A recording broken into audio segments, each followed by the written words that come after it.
ma sœur, a volé l'amour de ma vie. Et je ne l'ai jamais pardonné.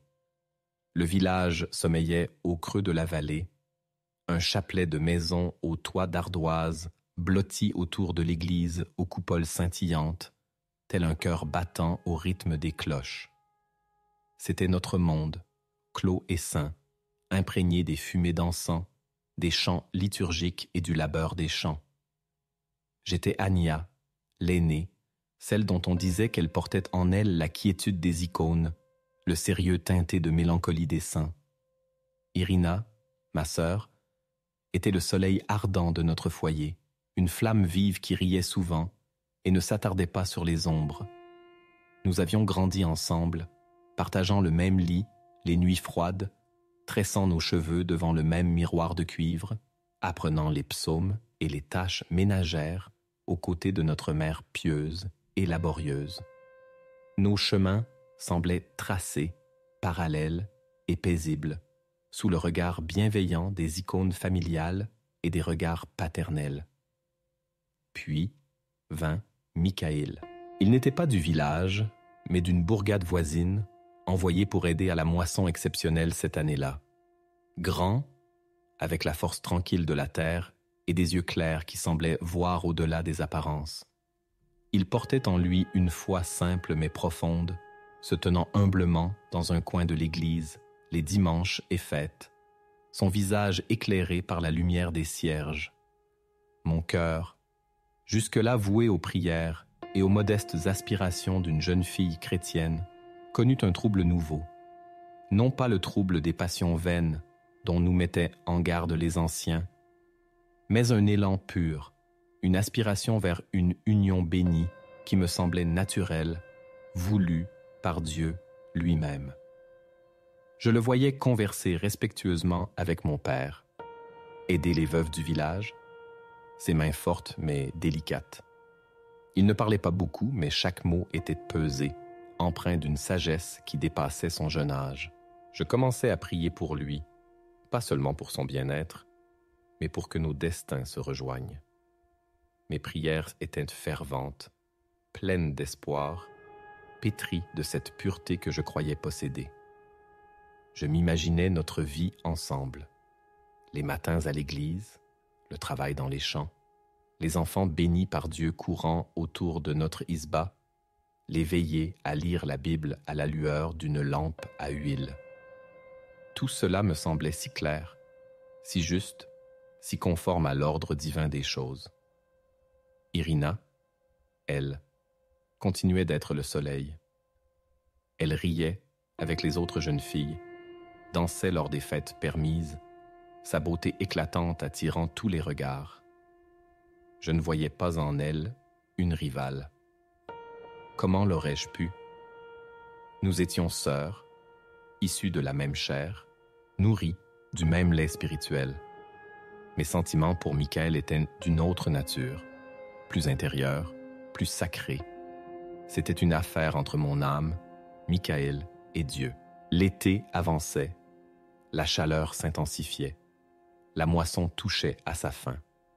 Les jours de Michaël au village étaient comptés. Mon cœur se serrait à cette pensée. J'attendais un signe, un mot, un regard de sa part qui viendrait confirmer les espoirs que j'avais tissés dans le secret de mes prières. J'étais certaine qu'il discernait en moi l'épouse pieuse et dévouée qu'il recherchait, celle qui construirait un foyer solide sur les fondations de la foi. Puis, l'impensable se produisit. Ce fut par bribes d'abord, des regards échangés qui me parurent étranges, des conversations murmurées qui cessaient à mon approche. Mon âme pure, ou du moins ce que je croyais être sa pureté, refusa d'abord de concevoir l'infamie. Ma sœur, mon sang, celle avec qui j'avais partagé chaque secret d'enfance, pouvait-elle s'immiscer dans cette chose sacrée qui unissait déjà mon âme à celle de Michaël? La vérité me frappa un soir, tel un coup de tonnerre dans un ciel clair. Je les vis près du puits, à l'heure où le soleil s'inclinait derrière les collines, peignant le ciel de pourpre et d'or. Ils ne me virent pas, caché par le grand chêne centenaire. Ils se tenaient près, trop près.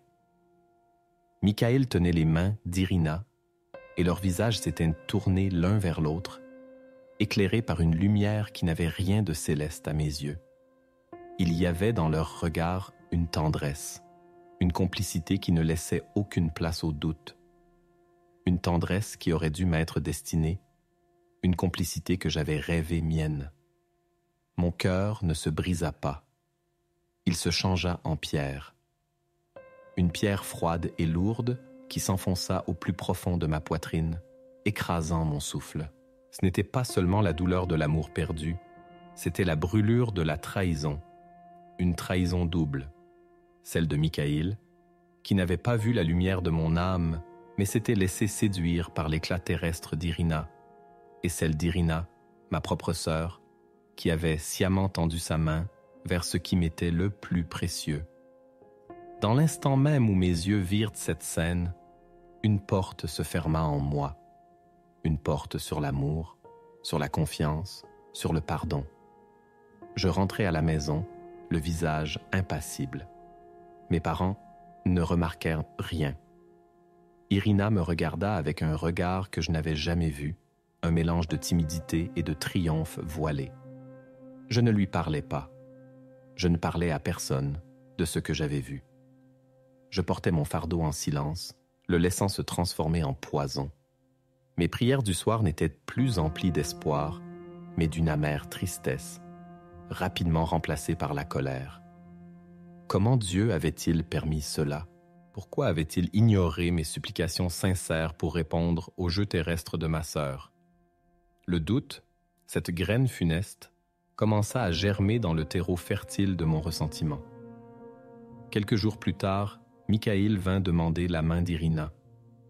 Mon père, ravi de l'union d'une de ses filles avec un homme travailleur et pieux, donna sa bénédiction. Ma mère pleura de joie.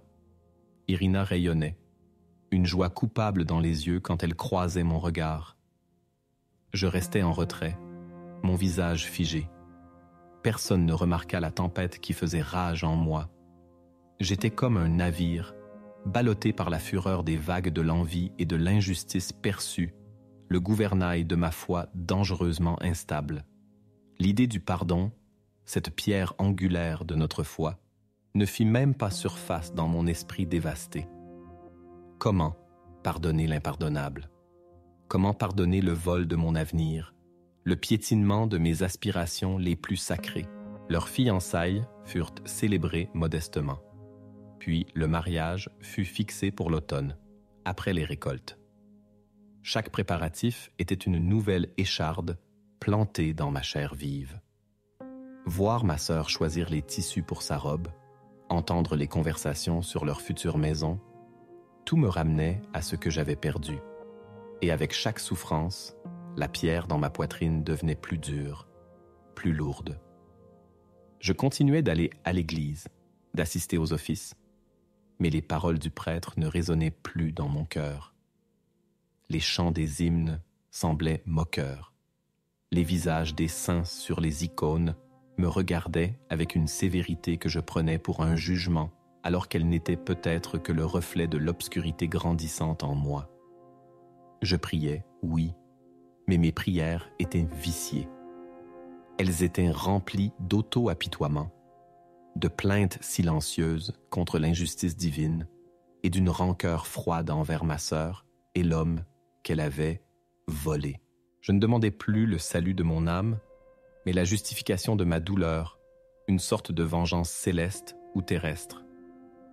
Un jour, Irina essaya de me parler. Elle m'approcha timidement alors que j'étendais le linge. Son visage était un mélange d'excitation et d'appréhension. « Anya », commença-t-elle doucement, « ne te réjouis-tu pas pour moi ?» Je levai les yeux. Mes mains cessèrent de bouger. Mon regard devait être glacial car elle recula légèrement. « Que veux-tu que je dise, Irina ?» Ma voix était rauque, dénuée de toute chaleur. « Tu as ce que tu voulais. Laisse-moi tranquille. » Sa joie s'évapora, remplacée par une tristesse confuse. « Mais tu es ma sœur. » Une sœur ne vole pas, murmurai-je, mes mots ciselés par le gel de ma colère intérieure. Elle pâlit. Comprenait-elle l'étendue de ce qu'elle avait fait, ou du moins de ce que je considérais qu'elle avait fait? Je ne sais pas. Et à cet instant, peu m'importait. Sa douleur potentielle n'était qu'une goutte d'eau face à l'océan de ma propre souffrance. À partir de ce jour, une distance s'installa entre nous, palpable, glaciale. Nous vivions sous le même toit, mais étions étrangères l'une à l'autre. Nos parents, désemparés par cette fracture qu'ils ne comprenaient pas entièrement, car je n'avais jamais révélé l'objet de mes sentiments pour Michaël, essayaient parfois de nous rapprocher. En vain. J'érigeais un mur autour de mon cœur, me barricadant dans ma douleur justifiée. Le mariage eut lieu. J'y assistais, le visage couvert d'un voile, ma présence requise par la bienséance et le respect des parents, mais intérieurement, j'étais absente. J'observais Irina, radieuse dans sa robe blanche, et Michaël, souriant, et mon âme se tordait. Je n'entendais pas les prières du prêtre pour leur union. Je n'entendais que le grondement sourd de ma propre âme, emprisonnée dans le cachot de son amertume. Comment pouvait-il se tenir devant l'autel, devant Dieu, et prononcer des vœux de fidélité et d'amour, sachant, car je ne pouvais douter qu'Irina savait, le mal qu'il m'avait fait? Cette pensée me rongeait, la considérant non pas comme une faiblesse de ma part, mais comme une preuve de leur perfidie. Leur nouvelle maison n'était qu'à quelques pas de la nôtre. Les voir construire leur vie ensemble sous mes yeux était un tourment quotidien.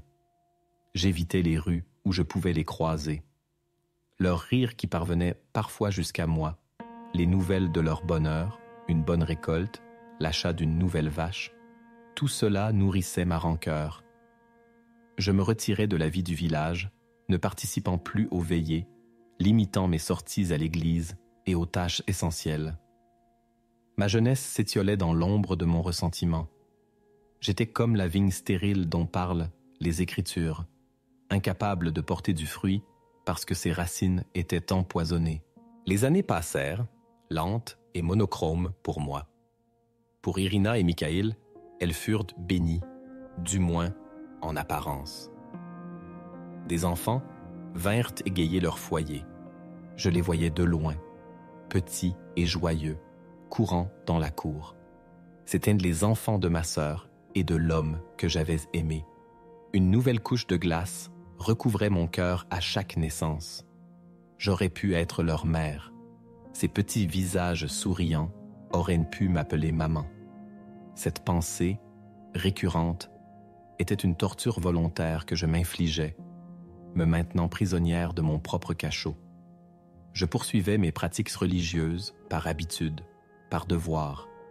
J'assistais aux offices, je jeûnais, scrupuleusement. Mais mon cœur était loin de Dieu. Mes prières étaient mécaniques, une litanie vide de sens. Comment pouvais-je dire « Pardonne-nous nos offenses comme nous pardonnons à ceux qui nous ont offensés » alors que la source même du pardon en moi était tarie? Je ne le disais pas sincèrement, mais en marmonnant, en espérant que Dieu, dans sa miséricorde infinie, verrait au-delà de mon refus de pardonner Irina et Michaël. Quelle folie! Je demandais la miséricorde divine tout en la refusant à mes semblables, et non à des étrangers, mais à ma propre chair et à l'homme que j'avais aimé d'un amour que je croyais pur. Je me confessais régulièrement à notre vieux pope, Père Serguy. Je lui parlais de mes pensées impures, qui étaient nombreuses, car l'oisiveté de mon cœur laissait la porte ouverte aux tentations, de mes manquements à la prière, de ma paresse. Mais jamais je n'abordais la racine du mal, mon refus de pardonner ma sœur. La honte me retenait, bien sûr, mais plus encore, la conviction que j'étais dans mon droit. N'avais-je pas été lésé? N'avait-il pas péché contre moi en m'enlevant mon bonheur? Comment la victime pouvait-elle être tenue, pour responsable de son refus de pardonner ses bourreaux. Mon esprit tordu trouvait 1000 justifications à l'état de mon âme. Père Sergui, avec sa sagesse douce et pénétrante, voyait bien que quelque chose n'allait pas. Il me posait des questions sur mes relations familiales, sur la paix dans mon cœur. Je répondais évasivement, me cachant derrière des généralités. Il me parlait de l'importance du pardon pour le salut de l'âme, citant les paroles du Christ. « Sans le pardon des offenses, disait-il, notre propre salut est en péril, ma fille. La rancœur est un poison qui ronge l'âme plus sûrement que n'importe quel péché de la chair. » Je l'écoutais poliment, approuvait de la tête, promettait de prier pour la paix de mon cœur, mais au fond, ma résolution restait inébranlable. Il m'avait fait du tort. Je ne pouvais pas oublier. Et si je ne pouvais pas oublier, comment pouvais-je pardonner? L'amertume devenait ma compagne constante. Elle colorait ma perception du monde. Je voyais l'hypocrisie partout, le péché chez les autres. Le bonheur d'Irina et Michael me semblait impie, une insulte à l'injustice que j'avais subie. Je me persuadais qu'ils n'étaient pas véritablement heureux, que leur rire était forcé, que des malheurs ne manqueraient pas de les frapper pour expier le tort qu'ils m'avaient fait. Quelle pensée diabolique! Je le savais, au fond de moi, mais je ne pouvais m'en défaire. J'en étais arrivé à souhaiter leur malheur, ne serait-ce qu'un peu, juste assez pour que la balance de l'injustice se rééquilibre à mes yeux. Ma relation avec mes parents s'effrita également. Ma mère se désolait de mon état, de ma solitude choisie. Elle essayait parfois d'intercéder pour Irina, de me rappeler les liens du sang, les commandements de l'amour fraternel. Je l'écoutais avec une patience froide, puis changeais de sujet. Mon père, plus austère, se contentait de soupirer et de prier. Ma présence à la maison était celle d'une ombre silencieuse, une source constante d'inquiétude et de tristesse. Je passais mes journées dans une routine mécanique. Lever, prière, vide. Travail à la maison ou au jardin, office, assister sans participation intérieure, prière, vide, coucher. Ma vie spirituelle était un désert aride, malgré les apparences extérieures de piété. J'étais comme ces pharisiens dont parle l'Évangile, blancs à l'extérieur, mais remplis d'ossements de mort à l'intérieur. Mon âme était un tombeau, scellé par la pierre de mon refus de pardonner. Un jour, alors que je me rendais à l'église par un chemin détourné pour éviter de croiser qui que ce soit, je vis Irina assise seule sur un banc près de la rivière. Ses enfants jouaient un peu plus loin. Elle ne me vit pas. Je la regardais un instant, mon cœur serré par l'habitude de la douleur. Puis je remarquai quelque chose d'étrange.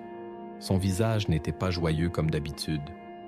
Elle regardait l'eau couler avec une expression de profonde tristesse. Ses épaules étaient courbées par un fardeau invisible. J'aurais pu m'approcher, lui demander ce qui n'allait pas, comme l'auraient fait deux sœurs. Mais la pierre dans ma poitrine m'en empêcha. Ma première pensée ne fut pas la compassion, mais un éclair de satisfaction sombre. Enfin, pensa la voix amère en moi, le malheur la rattrape. Dieu n'oublie pas les offenses. Je m'éloignais sans un bruit, poursuivant mon chemin vers l'église. Mais l'image d'Irina assise là, seule et triste, me suivit. Ce n'était pas la vengeance que j'avais imaginée. Ce n'était pas une punition divine éclatante. C'était juste une femme, ma sœur, qui semblait souffrir. Cela aurait dû adoucir mon cœur, ne serait-ce qu'un peu. Mais l'habitude de la rancœur était si ancrée en moi qu'elle étouffait toute autre émotion. Je me méfiais de cette tristesse sur son visage. Était-ce une ruse? Un moyen de m'apitoyer? Mon esprit malade cherchait des justifications à son malheur, refusant de voir en elle une simple personne éprouvée par la vie, comme nous le sommes tous. Plus tard, j'appris que l'un de leurs enfants était gravement malade. La nouvelle se répandit dans le village. Les voisins apportaient leur aide, priaient pour l'enfant. Mes parents étaient très inquiets et allaient souvent leur rendre visite. Ma mère me suppliait de l'accompagner, de montrer un peu de soutien. « C'est ta nièce, Anya, » disait-elle, les larmes aux yeux. « Comment peux-tu rester insensible ?» Insensible? Je ne l'étais pas tout à fait. L'idée qu'un enfant souffrait me touchait, bien sûr, mais le fait que ce soit leur enfant rendait ma réaction complexe et tourmentée. Une part de moi se révoltait à l'idée de partager leur peine, de les consoler, alors que j'avais été seul dans la mienne pendant tant d'années. Finalement, sous la pression de mes parents et peut-être d'une petite lueur de conscience chrétienne qui subsistait au fond de moi, je me décidai à aller les voir.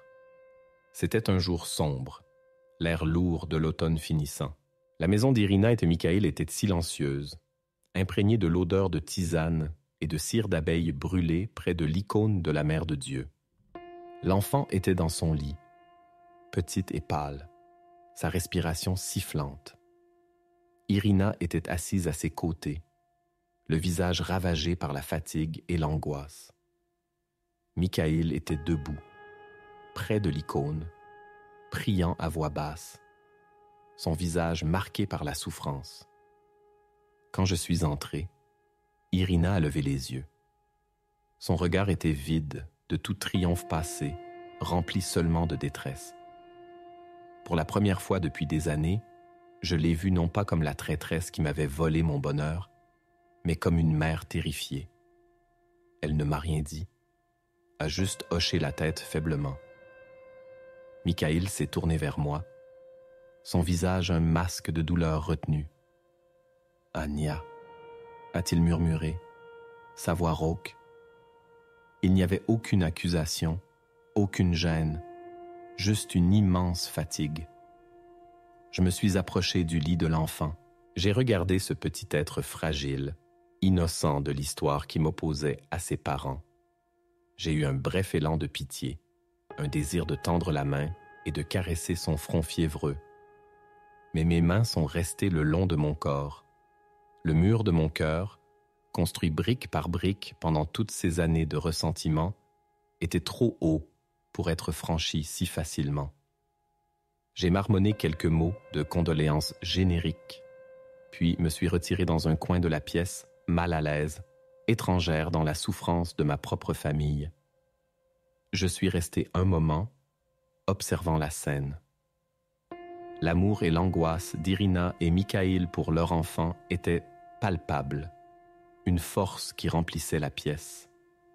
Et au milieu d'eux, j'étais une figure solitaire, isolée par mon propre choix. J'ai vu Michael prendre la main d'Irina, la serrer. J'ai vu la tendresse et le soutien mutuel qui les unissait dans cette épreuve. Et cette vision, loin d'adoucir mon cœur, a réveillé la vieille blessure. Ils étaient unis dans la souffrance, comme ils l'avaient été dans la joie. Et moi, j'étais seul avec ma rancœur. Je suis parti peu après, disant que je reviendrais. Mais je ne suis pas revenu. L'enfant a guéri, grâce aux prières de la communauté et à la grâce de Dieu. J'ai appris la nouvelle sans joie. L'épreuve qu'ils avaient traversée aurait pu être un pont entre nous, un moment où l'humanité et la compassion auraient pu l'emporter sur la rancœur. Mais j'avais manqué cette occasion. La pierre dans ma poitrine s'était alourdie, scellant mon cœur un peu plus profondément dans l'obscurité. Les années continuèrent de s'écouler. Ma jeunesse s'envola, laissant place à la maturité, puis à la vieillesse. Je ne me suis jamais marié. Mon cœur était pris, pas par l'amour de Michael, qui s'était depuis longtemps transformé en une idée amère, mais par la rancœur elle-même. Elle était devenue mon unique compagne, me parlant constamment, me rappelant l'offense subie, justifiant mon isolement et ma tristesse. Irina et Michael vieillirent aussi. Leurs enfants se grandirent et quittèrent le village pour certains. Leurs rires se firent plus rares, remplacés par le calme de la vieillesse. Je les croisais parfois dans la rue ou à l'église. Nous échangions un hochement de tête distant, quelques mots polis sur la santé ou le temps. Le gouffre entre nous était si profond, creusé par mes années de silence amer, qu'il semblait infranchissable. Notre vieux père Serguy s'endormit dans le Seigneur et un prêtre plus jeune arriva au village. J'allais à sa confession, récitant ma liste habituelle de péchés superficiels. Il m'écoutait patiemment, puis me regarda avec des yeux clairs et directs. « Ma fille, dit-il doucement, y a-t-il quelque chose qui pèse sur votre âme depuis longtemps? Un fardeau que vous n'arrivez pas à déposer? » J'ai hésité. La tentation de me confier, de vider ce sac de pierre qui m'écrasait l'âme, fut forte un instant. Mais aussitôt, la vieille résistance se manifesta. Révéler l'étendue de ma rancœur, avouer que j'avais passé ma vie à cultiver l'amertume envers ma propre sœur et son époux, me semblait une humiliation insupportable. Et au fond, je ne voulais pas renoncer à ma rancœur. Elle était devenue une part de mon identité, une justification de ma vie solitaire et malheureuse. « Non, mon père, mentis-je, la voix tremblante. Rien de particulier, juste les luttes habituelles contre mes faiblesses. » Le prêtre soupira, mais ne me pressa pas davantage. Il me donna la pénitence et l'absolution pour les péchés que j'avais nommés. Mais je savais que mon péché le plus lourd restait intact, non confessé, non pardonné par Dieu. Les années passèrent encore, me rapprochant inexorablement de la fin de ma vie terrestre. Ma santé déclina. Je ne pouvais plus sortir de chez moi. J'étais seul, mes parents étant décédés depuis longtemps. Des voisines charitables venaient s'occuper de moi, me faisant la lecture, m'apportant de la nourriture. Elles me parlaient parfois d'Irina et Michael, de leurs petits-enfants qui venaient leur rendre visite. J'écoutais en silence, mon visage aussi inexpressif qu'une icône ancienne. Un jour, on frappa à ma porte. C'était Irina. Vieillie, les cheveux blancs, le visage ridé, mais toujours cette lueur familière dans ses yeux, mêlée cette fois d'une grande douceur et d'une profonde tristesse. Elle était venue seule. Elle s'assit près de mon lit, dans le silence qui s'était installé entre nous depuis des décennies. « Anya, commença-t-elle, sa voix fragile, nous ne sommes plus si jeunes. Bientôt, nous devrons nous présenter devant le Seigneur. Je ne peux pas partir de ce monde avec ce mur entre nous. Je sais que je t'ai fait du mal, même si à l'époque, je ne comprenais pas l'étendue de ta souffrance. J'étais jeune, égoïste. Michael et moi, nous ne pouvions pas lutter contre nos sentiments. Mais j'aurais dû te parler, te demander pardon plus tôt. Je suis désolé, ma sœur. Vraiment désolé pour la douleur que je t'ai causée. » Elle tendit sa main ridée vers moi, les larmes coulant sur ses joues. « Pardonne-moi, s'il te plaît. » Ces paroles étaient sincères, je le sentais. Des paroles qu'une âme se préparant au jugement divin ne pourrait proférer que dans la plus grande vérité. Le mur que j'avais érigé vacilla. La pierre dans ma poitrine sembla s'effriter un instant. Une image flasha dans mon esprit. Nous, petite fille, jouant près de la rivière, insouciante et aimante. L'appel du pardon était là, à portée de main, invitant mon âme à se libérer du poids qui l'écrasait depuis si longtemps. Mais la rancœur, vieille compagne fidèle et terrible, se manifesta une dernière fois avec force. Elle murmura à mon oreille « Désolé, est-ce que de simples mots peuvent effacer une vie entière de solitude, de souffrance, de rêves brisés? Est-ce que ces larmes peuvent te rendre ce qu'elle t'a pris? Non, Ne cède pas. Tu es dans ton droit. Je regardais Irina, sa main tendue. Je regardais ses yeux implorants, et ma bouche, mue par la vieille amertume, prononça des mots que je regretterais peut-être pour toute l'éternité. Tu ne m'as pas seulement fait du mal, Irina. Tu m'as volé ma vie, mon amour, mon avenir, et je ne peux pas pardonner cela. Ma voix était faible mais ferme. Les larmes d'Irina redoublèrent, mais d'une autre nature. Non plus l'espoir du pardon, mais la douleur du rejet final. Elle retira sa main. Son visage se figea dans une profonde tristesse. Elle ne dit plus un mot. Elle se leva lentement, son regard s'attardant un instant sur mon visage fermé. Puis elle quitta la pièce, me laissant seul avec mon choix. Seul avec ma rancœur triomphante. Après son départ, un silence lourd s'installa dans la pièce. La petite lueur d'espoir qui avait vacillé un instant s'éteignit. La pierre dans ma poitrine se reforma, plus durée et plus lourde que jamais. J'avais refusé le pardon. J'avais refusé la main tendue de ma sœur. J'avais choisi de rester prisonnière de ma blessure, de mon droit à la rancœur. Le temps qu'il me restait fut court. Allongé dans mon lit, ma conscience commença à s'éveiller, non pas à la compassion, mais à l'imminence du jugement. Je pensais aux paroles du Christ. Si vous ne pardonnez pas aux hommes leurs offenses, votre Père ne vous pardonnera pas non plus les vôtres. Ces mots résonnaient en moi avec une clarté terrible. J'avais refusé de pardonner à ma sœur l'offense que j'estimais avoir subie.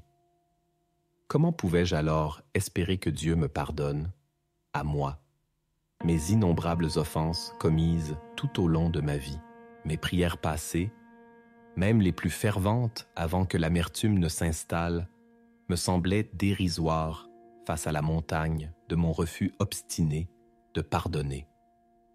Ma vie s'était déroulée sous le signe de cette rancœur. Elle avait empoisonné mes relations, asséché mon cœur, rendu mes pratiques religieuses vaines. J'avais gardé la coquille de la piété, mais l'âme s'était retirée, incapable de respirer sous le poids du ressentiment. J'avais été comme le serviteur impitoyable de la parabole, celui à qui une dette immense avait été remise, mais qui refusait de remettre une petite dette à son compagnon. Et maintenant, l'heure de rendre des comptes approchait. Je gisais, faible, et des visions passaient devant mes yeux.